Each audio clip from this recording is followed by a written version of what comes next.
उत्तर पूर्व, अद्भुत, रोमांचक और मनोहारी, उसकी छटा को समेटती रेडियो डायरी, जिसके पन्ने खुलते हैं हर रविवार शाम 5:30 बजे गोल्ड पर। पूर्वोत्तर डायरी।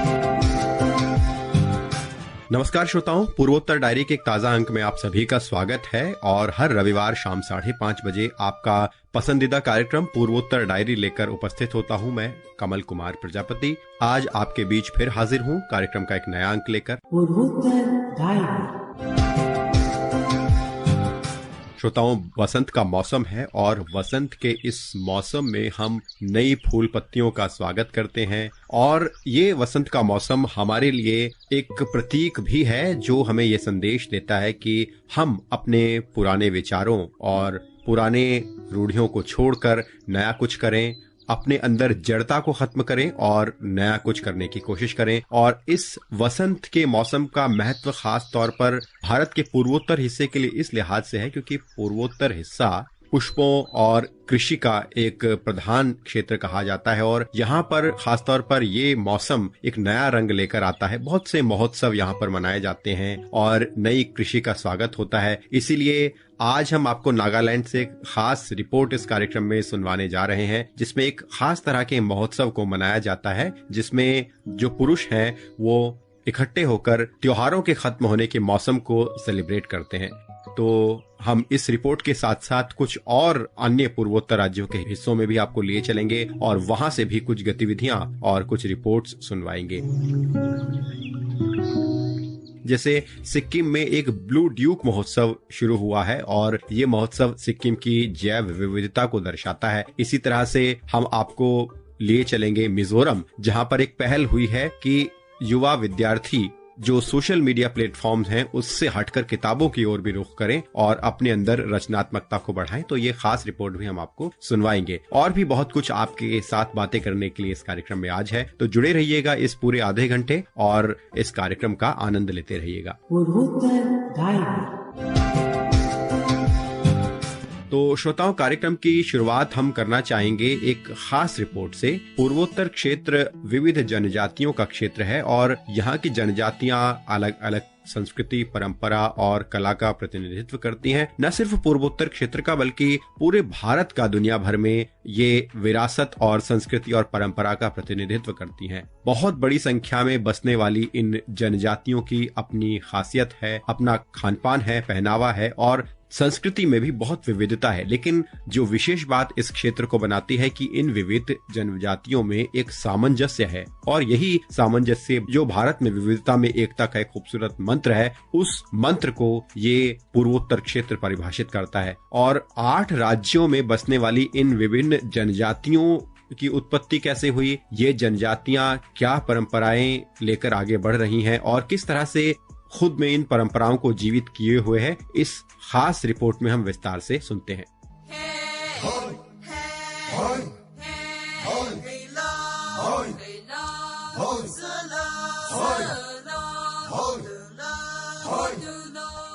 भारत के पूर्वोत्तर राज्यों की जनजातीय विविधता पूरे देश में अपनी अनूठी संस्कृति, परंपराओं और भाषाओं के कारण विशेष स्थान रखती है।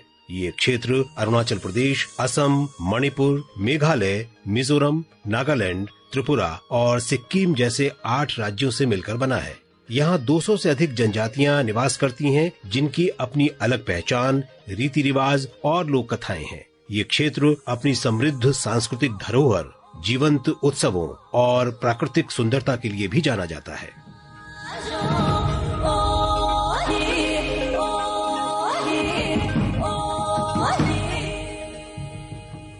पूर्वोत्तर भारत की भौगोलिक संरचना इसे और भी विशेष बनाती है।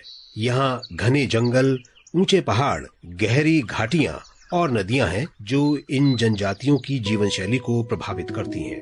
अधिकतर जनजातियां पहाड़ी और जंगलों से जुड़े इलाकों में रहती हैं, जहां उनकी परंपरागत जीवन शैली कृषि, बागवानी, पशुपालन और शिकार पर निर्भर करती है। इन जनजातियों का इतिहास सदियों पुराना है और उनके सामाजिक ताने बाने में प्रकृति का गहरा प्रभाव दिखाई देता है।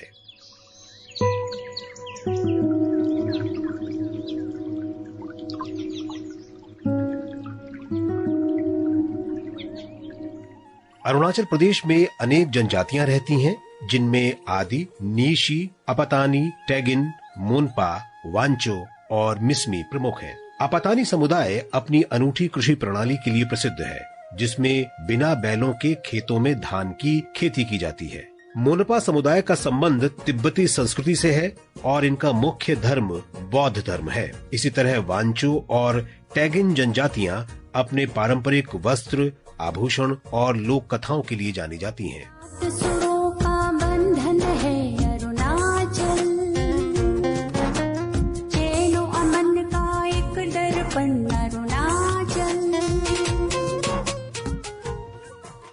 असम की जनजातीय संरचना भी अत्यंत विविधतापूर्ण है। यहाँ बोडो, मिसिंग, देवरी, कार्बी, तिवा और सोनवाल कछारी जैसी प्रमुख जनजातियां निवास करती हैं।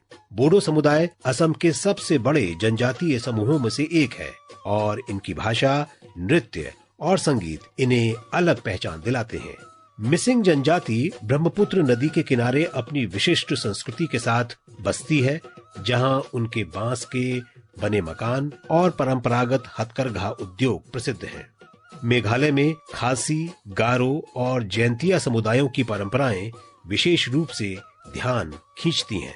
खासी जनजाति मातृ सत्तात्मक व्यवस्था का पालन करती है, जहां संपत्ति और वंश परंपरा मातृपक्ष से चलती है। खासी समाज में महिलाएं पारिवारिक और सामाजिक व्यवस्थाओं में महत्वपूर्ण भूमिका निभाती हैं।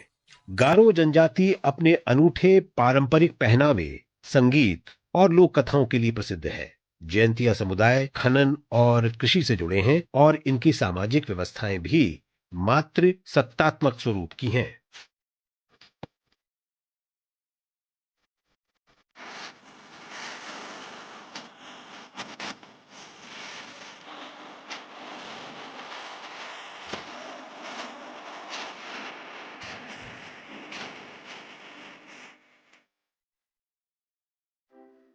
मणिपुर में रहने वाली प्रमुख जनजातियां हैं मैती, नागा और कुकी। मैती समुदाय की सांस्कृतिक परंपराएं, नृत्य और संगीत देश भर में लोकप्रिय है। ये समुदाय अपनी विशिष्ट मार्शल आर्ट, थांगता और पारंपरिक नृत्य रास लीला के लिए प्रसिद्ध है। नागा और कुकी जनजातियां पहाड़ी इलाकों में निवास करती हैं और इनका मुख्य व्यवसाय कृषि, पशुपालन और हथकरघा उद्योग है। मणिपुर मणिपुर बोलोय नंगी मणिपुर मणिपुर बोलोय नंगी मणिपुर मणिपुर लाय जनूंगी मणि लाडकी रैरा लाय जनूंगी मणि लाडकी रैरा टिकटना मंगा चौबिनी टिकटना। मिजोरम की जनजातीय संरचना भी अद्वितीय है। यहाँ लुशी, रालते, हमार, पाइते और पाविस जैसे समुदाय निवास करते हैं। लुशी समुदाय इस राज्य की प्रमुख जनजाति है, जो यहाँ की राजनीति, संस्कृति और सामाजिक व्यवस्था में महत्वपूर्ण भूमिका निभाते हैं। इन जनजातियों की पारंपरिक पोशाकें, संगीत और नृत्य बेहद प्रसिद्ध हैं।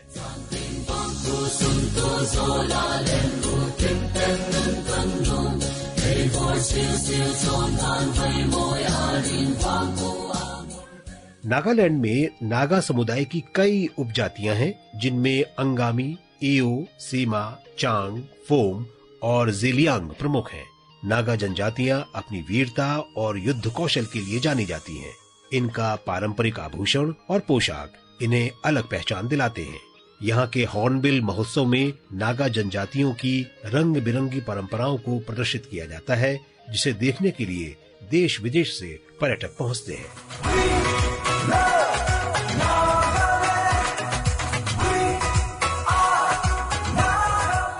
त्रिपुरा में त्रिपुरी, रियांग, चकमा और हलम समुदाय रहते हैं। त्रिपुरी समुदाय इस राज्य की प्रमुख जनजाति है, जिनकी सांस्कृतिक पहचान उनके पारंपरिक नृत्य और संगीत से होती है। चकमा जनजाति बौद्ध धर्म को मानने वाली प्रमुख जनजाति है, जो त्रिपुरा, अरुणाचल प्रदेश और मिजोरम में निवास करती है। रियांग समुदाय की जीवन शैली जंगलों और पहाड़ियों से गहराई से जुड़ी हुई है।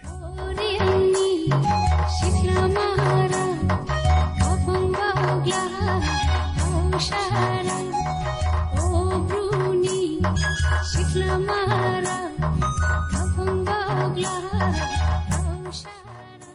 सिक्किम में नेपाली, भूटिया और लेप्चा समुदाय प्रमुख हैं।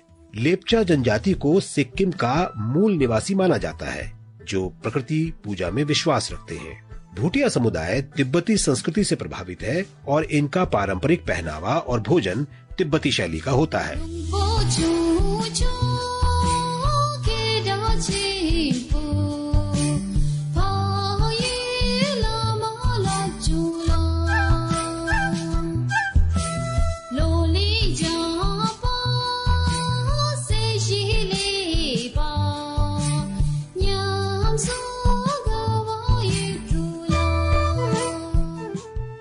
पूर्वोत्तर भारत की जनजातियां अपनी भाषाई विविधता के लिए भी जानी जाती हैं। यहाँ की अनेक जनजातियां अपनी विशिष्ट भाषाएं और बोलियां बोलती हैं, जिनमें से कुछ लिखित रूप में संरक्षित हैं, जबकि कई बोलियां विलुप्ति के कगार पर हैं। सरकार और विभिन्न संस्थाएं इन भाषाओं को संरक्षित करने के लिए प्रयासरत हैं, ताकि आने वाली पीढ़ियां अपनी सांस्कृतिक पहचान बनाए रख सकें। इन जनजातियों की पारंपरिक आजीविका कृषि, बांस कला, हथकरघा, उद्योग और वन संसाधनों पर निर्भर करती है। कई समुदाय झूम कृषि प्रणाली अपनाते हैं, जो पहाड़ी क्षेत्रों में प्रचलित है। हालांकि आधुनिक समय में जनजातीय समुदायों की पारंपरिक जीवन शैली में बदलाव आ रहा है। शिक्षा और रोजगार के अवसर बढ़ने के कारण कई युवा अब शहरों की ओर रुख कर रहे हैं, जिससे उनकी पारंपरिक सांस्कृतिक धरोहर पर प्रभाव पड़ रहा है। सरकार द्वारा जनजातीय समुदायों के विकास और उनकी संस्कृति को संरक्षित करने के लिए विभिन्न योजनाएं चलाई जा रही हैं। प्रधानमंत्री PVTG विकास मिशन जैसी योजनाएं विशेष रूप से जनजातीय समुदायों की बुनियादी जरूरतों को पूरा करने के लिए बनाई गई हैं। साथ ही आर्थिक और शैक्षिक विकास के लिए विशेष आवासीय विद्यालय, छात्रवृत्ति और स्वरोजगार योजनाएं भी लागू की जा रही हैं। पूर्वोत्तर डायरी के लिए विशाल शर्मा।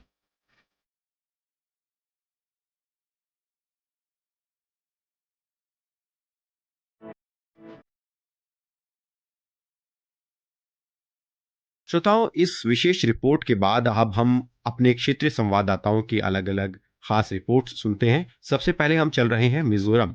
आजकल हम सभी जानते हैं कि किताबें पढ़ने के लिए हमारे पास बहुत कम समय है, और अगर मैं आप सभी से ये प्रश्न पूछूं भी कि आपने अंतिम पुस्तक कौन सी पढ़ी थी, तो शायद बहुत से हमारे श्रोता अपनी स्मृति में ढूंढने की कोशिश करेंगे। मैं भी ढूंढने की कोशिश कर रहा हूं, लेकिन आजकल के इस दौर में ये बहुत आवश्यक है कि हम अपने जीवन में किताबों की ओर जरूर रुख करें और इसे अपनी स्मृति से ना गायब करें।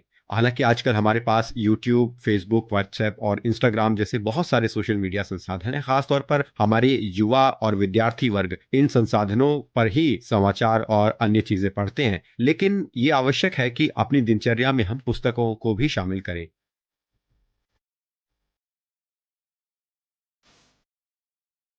मिजोरम में इन लेखा संगठन ने एक पहल की है। इस संगठन ने किताबें पढ़ने की ओर प्रोत्साहन दिया है युवाओं और विद्यार्थियों को। हम सभी जानते हैं कि किताबें पीढ़ियों से सूचना का एक बहुत बड़ा माध्यम रही हैं, इसीलिए बहुत सारे संगठन ऐसे हैं इस देश में जो तकनीकी के बढ़ने के बावजूद युवाओं और विद्यार्थियों को किताबें पढ़ने की आदतों की ओर रुख करवा रहे हैं। और इसी उद्देश्य से इन लेखा संगठन की 2018 में स्थापना हुई थी और 2022 में इसे जनता के लिए लॉन्च किया गया था। तो आइए हमारे मिजोरम संवाददाता की खास रिपोर्ट सुनते हैं। मिजोरम में देश की दूसरी सबसे ज्यादा साक्षरता दर है। पुराने समय में लोग किताबें पढ़कर जानकारी और ज्ञान प्राप्त करते थे।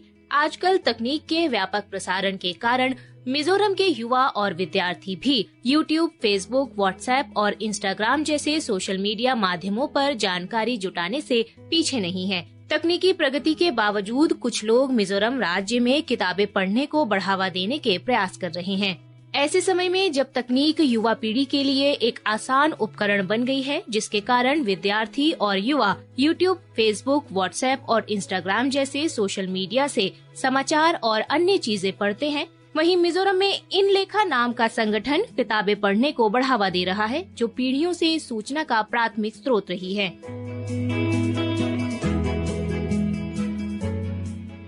तकनीकी विकास के बावजूद युवाओं में पढ़ने की आदतों को बढ़ावा देने के उद्देश्य से इन लेखा की स्थापना 2018 में हुई और 2022 में इसे जनता के लिए लॉन्च किया गया।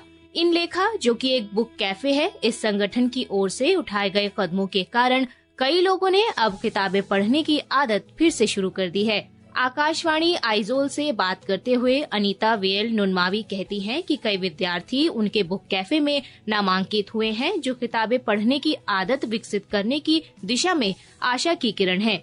उनका कहना है कि किताबें सूचना का प्राथमिक स्रोत हैं, जिनके माध्यम से प्राप्त ज्ञान का हमारे दिमाग पर स्थायी प्रभाव पड़ता है। उन्होंने समाज के सभी वर्गों को किताबें पढ़ने की आदत विकसित करने के लिए प्रोत्साहित किया। ऐसे समय में जब कई लोग सोशल मीडिया को जानकारी और ज्ञान प्राप्त करने के उपकरण के रूप में प्रयोग कर रहे हैं, इन लेखा द्वारा उठाए गए कदम युवा पीढ़ी के लिए अपनी पसंद की किताबें पढ़ने का मार्ग प्रशस्त करने में बहुत मददगार होंगे। इन लेखा किताबें पढ़ने के लक्ष्य के साथ किताबें भी प्रकाशित करता है। पूर्वोत्तर डायरी के लिए आइजोल से जिन गांगटे की रिपोर्ट के साथ मैं सरफिरोजी।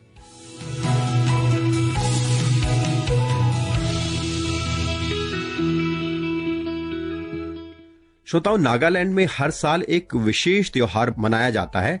ये त्योहार है क्यूसुई और ये त्योहार सिर्फ पुरुष मनाते हैं। ये त्योहार तब मनाया जाता है जब नागालैंड में त्योहारों का मौसम खत्म होता है और लोग खेती के कामों में लगना शुरू करते हैं। महिलाओं के त्योहारों के बाद अलग से ये त्योहार क्यों मनाया जाता है और इस त्योहार का महत्व क्या है और खास तौर पर नागालैंड की संस्कृति में किस तरह से ये त्योहार एक नया रंग प्रस्तुत करता है, अपने कोहिमा संवाददाता की ओर हम रुख करते हैं और ये एक खास रिपोर्ट हम सुनते हैं।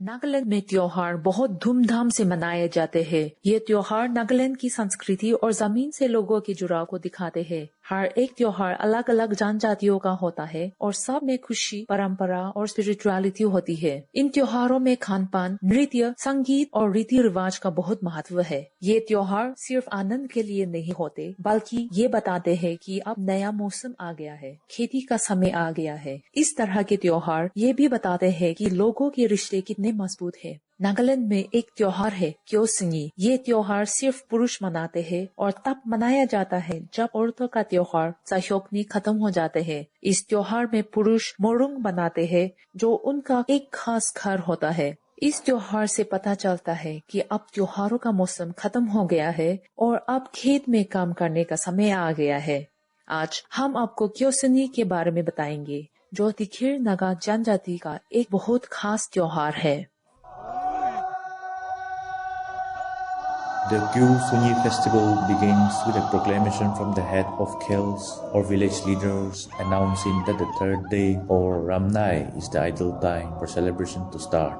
From that moment, all villagers, men and women alike, help or work, whether it is collecting firewood or grain, and ensure that their pantries are fully stocked. On the designated Ramnai, the men gather early in the morning to clean, prepare and adorn their morungs with the finest handicrafts. By the afternoon, they are ready for the next ritual. A healthy rooster is chosen and is prepared with ceremonial rituals by the eldest members of the Khels. This rooster is then cooked and consumed entirely by the elders, after which they let out triumphant wild cries to indicate the start of festivities.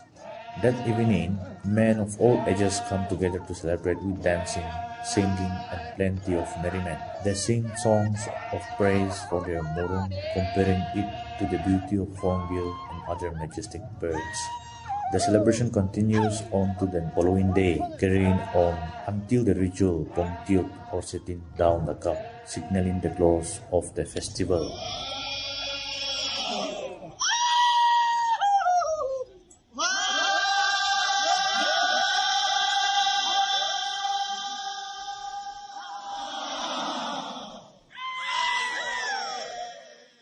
क्योसिंगी त्योहार लोगों के एक साथ रहने, अपने परंपराओं को निभाने और गांव की खुशी को मनाने का त्योहार है। ये त्योहार हमें याद दिलाता है कि नागालैंड के लोग अपनी संस्कृति, अपने जमीन और एक दूसरे से कितने जुड़े हुए हैं। पूर्वोत्तर दायरे के लिए मेरी आकाशवाणी समाचार कोहिमा।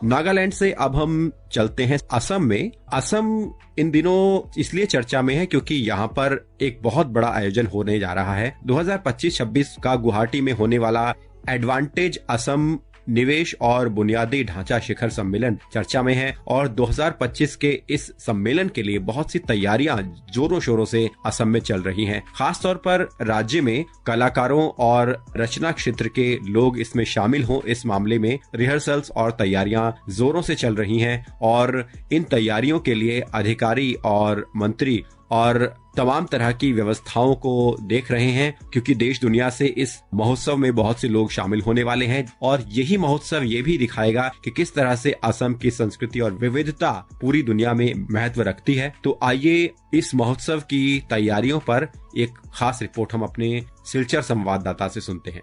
25 और 26 फरवरी को गुवाहाटी में होने वाले एडवांटेज असम 2.0 निवेश और बुनियादी ढांचा शिखर सम्मेलन 2025 के लिए पूरे राज्य में तैयारियां जोरों पर हैं। चाय और पर्यटन असम की अर्थव्यवस्था के दो महत्वपूर्ण और आपस में जुड़े हुए घटक हैं। एडवांटेज असम के सांस्कृतिक कार्यक्रम में चाय बागानों के 8000 से अधिक कलाकार 24 फरवरी को गुवाहाटी के सरुस जई स्टेडियम में झूमर बिनंदनी कार्यक्रम में प्रस्तुति देंगे। प्रधानमंत्री के भी इसमें आने की संभावना है।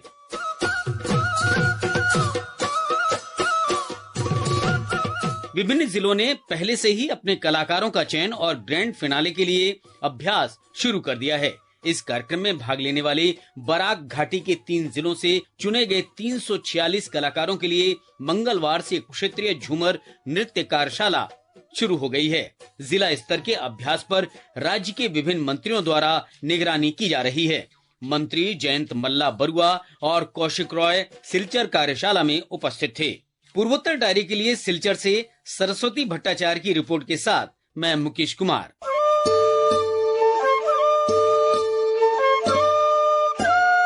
श्रोताओं, अब हम सिक्किम चलते हैं। हम बात कर रहे हैं पद्म पुरस्कारों की। पद्म पुरस्कार हमारे देश का एक बहुत प्रतिष्ठित सम्मान है जिसमें पद्मश्री, पद्म भूषण और पद्म विभूषण से सम्मानित किया जाता है। और सिक्किम में हाल ही में प्रसिद्ध नेपाली गायक और संगीतकार नरेन गुरुङ को पद्मश्री पुरस्कार से सम्मानित किया गया है। तो हम आपको एक साक्षात्कार सुनवा रहे हैं जो हमारे सिक्किम संवाददाता ने हम तक पहुंचाया है, जिसमें उन्होंने श्री नरेन गुरुङ से बात की है उनकी गायकी, उनके जीवन और उनके प्रेरणादायी जीवन पर। तो आइए ये साक्षात्कार विस्तार से सुनते हैं। नमस्कार। नमस्कार। सर्वप्रथम अपने प्रारंभिक जीवन और संगीत शिक्षा के बारे में जानकारी प्रदान करें। शिक्षा कोई भी हो उसको मनन करने के लिए आत्मबल चाहिए और एक आत्म इच्छा भी चाहिए। इच्छा होने से सब कुछ बन जाता है, ये सब लोग जानते हैं, लेकिन उसमें सिंसियरिटी जो होता है उसको और डेडिकेशन जो होता है उसके लिए काम करना पड़ता है। उसको हाथ में लेके काम करने से लोग आगे बढ़ते हैं। तो जो मेरा सब्जेक्ट था वो भी बाल्यकाल से ही शुरू हुआ था जी, तो मैंने उसको छोड़ा ही नहीं। इसके पीछे मैं अभी भी चल रहा हूँ, अभी भी सीख रहा हूँ। जी, संगीत सीखने की प्रेरणा कहाँ से मिली और इसमें रुचि कैसे जगी? ये तो ऐसा हुआ कि रेडियो का गीत सुनते सुनते कई गुरुओं का नाम लिया जाना चाहिए जी। तो एक मेरा सपना था कि मैं बड़े बड़े कलाकार के साथ काम करूं। लगा कि मुझे ये काम मुझे करना ही है। तो मैंने एक गुरु तो शांति ठटाल गुरामा को लिया जी। उसके बाद मैंने डांस के लिए बिरजू महाराज के नाम मैंने सुना था, उसका भी मैंने दर्शन किया। एक और गायक मैंने मन्नाडी जी को बहुत पसंद करता था, उसके साथ भी मैंने एक ही मंच में काम करने का मौका मिला। तो ये सब एक प्रेरणा मिली जी। नेपाली लोक संगीत के विभिन्न प्रकारों के बारे में संक्षिप्त रूप में कृपया जानकारी प्रदान करें। नेपाली लोकगीत एक ऐसा चीज है जो हमारा जीवन में पर्याप्त मिलता है जी।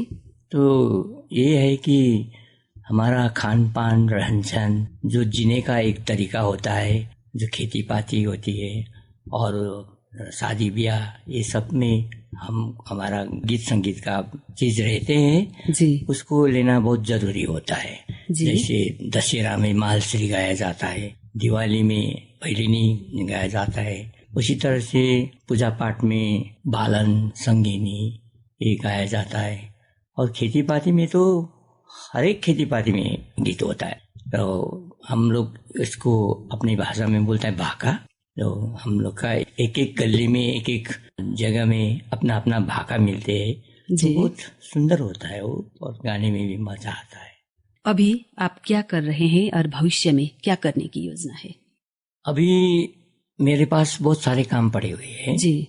जैसे कि मैं बहुत सारे कार्यक्रमों की जूरी में भी हूँ, नेशनल लेवल में भी हूँ, और गीत संगीत तो ऐसे चलता ही रहता है। लेकिन फिर भी मैंने वर्कशॉप करना है, वर्कशॉप करना सिखाना है, सबको जिम्मेदारी बांटना है। तो मुझे जितना आता है मैं सिखाता हूँ, और जितना नहीं आता है मैं सीख लेता हूँ। जी, आपने विभिन्न स्थानीय, राष्ट्रीय और अंतर्राष्ट्रीय स्तर के कार्यक्रमों में अपनी प्रस्तुति दिया है। इन कार्यक्रमों का कुछ खट्टे मीठे अनुभव हो तो कृपया साझा करें। बड़े बड़े रंगमंच में काम करने का मौका जो मिला वो बहुत सांदर्भिक बातें भी मानी जाती है।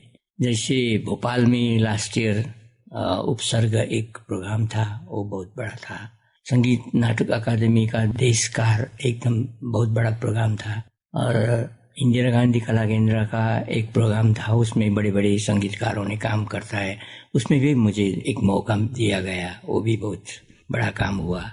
ऐसे करते करते मैंने जोनाल में, ईस्टर्न जोनाल में 9 वर्ष मेंबरशिप किया। नॉर्थ ईस्ट जोनाल में मैंने 12 वर्ष काम किया जी। तो ऐसे करते करते मुझे बहुत सारे ज्ञान हासिल करने का मौका मिला, बहुत अच्छा लगता है जी। संगीत के प्रति रुचि रखने वाले युवा भाई बहनों को क्या सुझाव देना चाहेंगे? प्रशिक्षण जरूरी है?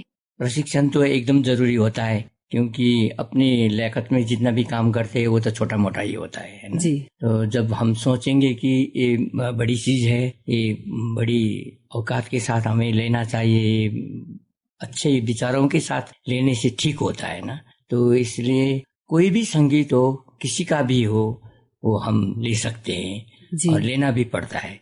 तो हम अपना वो लिमिटेड नॉलेज में ना रहे जी। मेरा गुरु बोलता था कि एक छोटा सा रास्ता लेके मत चलो, लंबा रास्ता लेके चलो बोलता था। सचमुच ऐसे ही लगता है, और ये लंबा रास्ता लेने से ठीक लगा मुझे। और प्रशिक्षण बहुत जरूरी है। अत्यंत व्यस्तता के बीच भी आपने समय निकालकर अपना विचार तथा अनुभव हमारे श्रोताओं के बीच साझा किया, इसके लिए आपको मैं हार्दिक धन्यवाद देती हूँ और हमारे समस्त श्रोताओं की तरफ से पद्मश्री पुरस्कार के लिए हार्दिक बधाई तथा शुभकामना प्रकट करती हूँ। नमस्कार। मैं सभी श्रोताओं तथा गान्तोक आकाशवाणी को धन्यवाद देता हूँ। नॉर्थ ईस्ट डायरी में अभी आप सुन रहे थे सिक्किम के प्रसिद्ध लोक गायक तथा संगीतकार श्री नरेन गुरुङ के साथ लिए गए अंतर्वार्ताकार उषा शर्मा।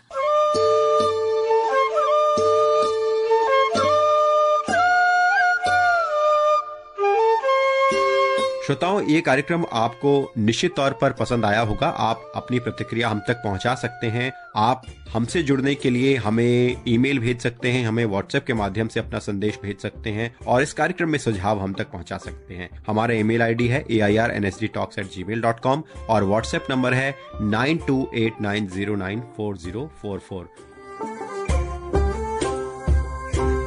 आप हमसे जुड़े रहिए और अपनी प्रतिक्रियाएं हम तक पहुंचाते रहिए। अगले रविवार फिर आपसे मुलाकात होगी पूर्वोत्तर डायरी के एक नए अंक में। अनुमति दें। नमस्कार। आलेख व संकलन कमल कुमार प्रजापति, प्रस्तुति सहायक दानिश जैदी। उत्तर पूर्व अद्भुत, रोमांचक और मनोहारी, उसकी छटा को समेटती रेडियो डायरी, जिसके पन्ने खुलते हैं हर रविवार शाम 5:30 बजे गोल्ड पर। पूर्वोत्तर डायरी।